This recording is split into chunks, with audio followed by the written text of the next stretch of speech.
Hi everyone, welcome to our YouTube channel keep it simple. आज के video में हम बात करेंगे भारत के जून के रिटेल इन्फ्लेशन यानी कि सीपीआई इन्फ्लेशन के बारे में, जो कि पिछले साल के मुकाबले 7.01% बढ़ा है। हालांकि जो नंबर्स हैं वो एज पर एक्सपेक्टेशन रहे हैं। तो आज के वीडियो में हम इस टॉपिक को डिटेल में डिस्कस करेंगे और ये भी बात करेंगे कि भाई दूसरे कंट्रीज में इन्फ्लेशन का क्या हाल चल रहा है। और आगे बढ़ने से पहले अगर आपने अभी तक चैनल को सब्सक्राइब नहीं किया तो प्लीज सब्सक्राइब करके हमें मोटिवेट कीजिए। तो सबसे पहले अगर बात की जाए लेटेस्ट डेवलपमेंट की, तो जून के जो सीपीआई इन्फ्लेशन यानी कि रिटेल इन्फ्लेशन के नंबर हैं भारत के, वो रिलीज किए गए हैं।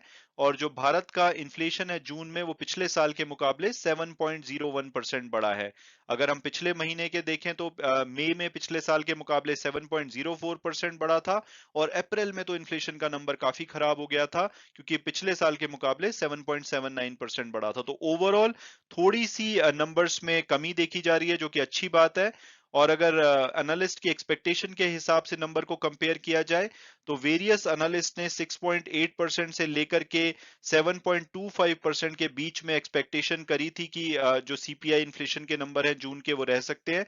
तो इसके बीच में अगर ऑन एन एवरेज लगाया जाए तो 7% के आसपास आता है, तो उसी के आसपास नंबर रहे हैं। तो हम कह सकते हैं कि एनालिस्ट के एक्सपेक्टेशन के हिसाब से नंबर आए हैं।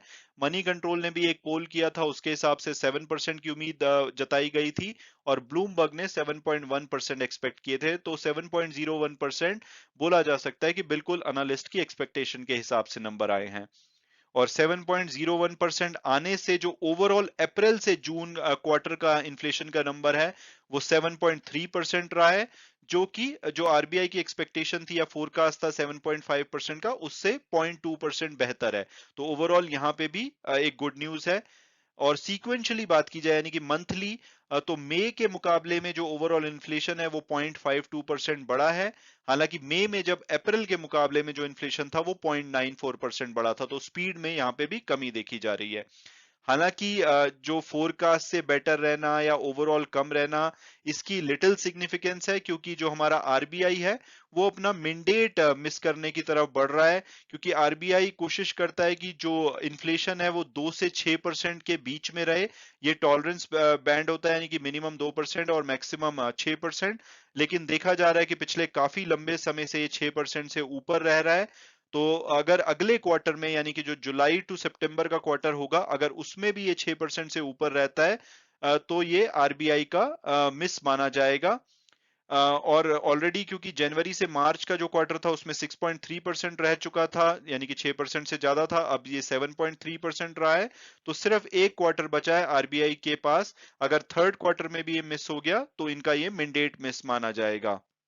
और आरबीआई ने ऑलरेडी जो जुलाई टू सितंबर का जो फोरकास्ट है वो 7.4% पे लगाया है। तो यानी कि बहुत ही मेजर इंप्रूवमेंट लानी पड़ेगी, अदरवाइज ये मिस कर जाएंगे। और अगर ये मिस कर जाते हैं तो क्या होगा, तो अगर 3 कंसेक्यूटिव क्वार्टर तक जो इनका टॉलरेंस बैंड है 2 से 6% का, अगर ये मिस करते हैं तो इनको गवर्नमेंट को एक्सप्लेन करना पड़ता है कि भाई ऐसा क्यों हुआ है। हालांकि सभी इस पॉइंट पे आई एम श्योर कि एक्सपेक्ट कर रहे होंगे कि ये नंबर मिस होने के पूरे चांसेस हैं। और अब अगर रिटेल इन्फ्लेशन के नंबर्स को थोड़ा डिटेल में देखा जाए, तो ओवरऑल 6 महीने लगातार हो चुके हैं, यानी कि जनवरी के बाद से ये 6 महीने से जो हमारा टॉलरेंस बैंड है 2 से 6% का, उस बैंड के ऊपर रहा है, यानी कि 6% से ज्यादा रहा है। और इसी वजह से जो आरबीआई की मॉनेटरी पॉलिसी कमेटी है, इन्होंने 90 बेसिस पॉइंट यानी कि 0.9% से हमारे रेपो रेट बढ़ा के 4.9% कर दिए हैं। और जिस तरह से इन्फ्लेशन के नंबर आए हैं, हालांकि एज पर एक्सपेक्टेशन आए हैं, बट आप मान के चलिए कि जो अगली मीटिंग होगी अगस्त में, उसमें भी रेट बढ़ाए जाने की पूरी संभावना है। इसके अलावा अगर कोर इन्फ्लेशन की बात की जाए, जिसमें से फूड और फ्यूल सेगमेंट का इन्फ्लेशन अगर हम हटा दें तो 6% पे रहा है। फूड इन्फ्लेशन 7.75% पे रहा है जून में, ये 7.97% था मई में, तो वहां से थोड़ा सा बेटर हुआ है। फ्यूल और लाइट इन्फ्लेशन 10.39% रहा है, जो कि पिछले महीने 9.54% था। तो यहाँ पे इन्फ्लेशन बढ़ा है।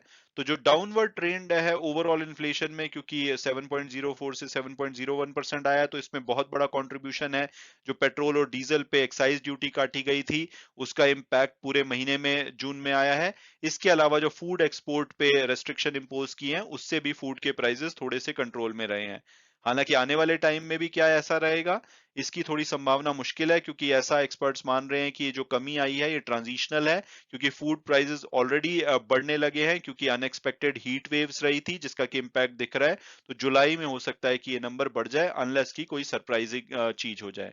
और अगर हम लंबे समय की ये देखें तो 2014 से पहले ये लगातार 8% से ऊपर रहता था, लेकिन फिर ये 8% से नीचे रहा, और अब ये क्लोज टू 8% पहुंच गया था अप्रैल में। हालांकि थोड़ी सी इंप्रूवमेंट यहाँ पे वहां से देखी गई है। और अब अगर क्विकली बात की जाए कि भाई आखिरकार सीपीआई यानी कि रिटेल इन्फ्लेशन होता क्या है, इसको कंज्यूमर प्राइस इंडेक्स इन्फ्लेशन बोलते हैं। ऑलरेडी मैं इसको पुराने वीडियो में एक्सप्लेन कर चुका हूं, बट क्विकली अगर देखा जाए तो इन्फ्लेशन के जो दो इंडिसेस होते हैं, एक होता है कंज्यूमर प्राइस इंडेक्स, एक होलसेल प्राइस इंडेक्स। और जो सीपीआई होता है, ये 8 जो मेन लिस्ट होती है, जैसे कि food, housing, apparel, transportation, electronic, medical care, education वगैरह। ये जो मेन रोजमर्रा की जिंदगी में जिन चीजों को हम यूज करते हैं, उसमें से लगभग 300 आइटम के प्राइजेस को लिया जाता है, और उसको बेस ईयर से कंपेयर करके सीपीआई का नंबर निकाला जाता है। बेस ईयर यानी कि जो पिछले साल का सेम मंथ का नंबर है, उसके हिसाब से देखा जाता है। तो उस हिसाब से ये इन 300 आइटम्स के आसपास जो सीपीआई इंडेक्स में इंक्लूड की जाती हैं, उनमें 7.01% का इंक्रीज देखा गया है। और अब अगर बात की जाए कि भाई दुनिया भर के देशों का क्या हाल है, तो इंडिया कंपैरेटिवली दुनिया के मुकाबले काफी अच्छा कर रहा है। क्योंकि अगर हम टर्की और अर्जेंटीना में देखें तो इन्फ्लेशन का बुरा हाल है। टर्की में लगभग 79%, अर्जेंटीना में 60%, और पिछले महीने के मुकाबले भी इन्फ्लेशन बढ़ा है। यूके में 9.1%, वहां पे भी बढ़ा है इन्फ्लेशन। और यूएस में भी 8.6% है। उनके नंबर कल रात को आएंगे, जो कि सब निगाहें उसके ऊपर है, क्योंकि माना जा रहा है ये 8.6 से 8.8% रह सकता है। अगर इससे ज्यादा आया तो दोबारा से स्टॉक मार्केट में इंपैक्ट देखने को मिल सकता है।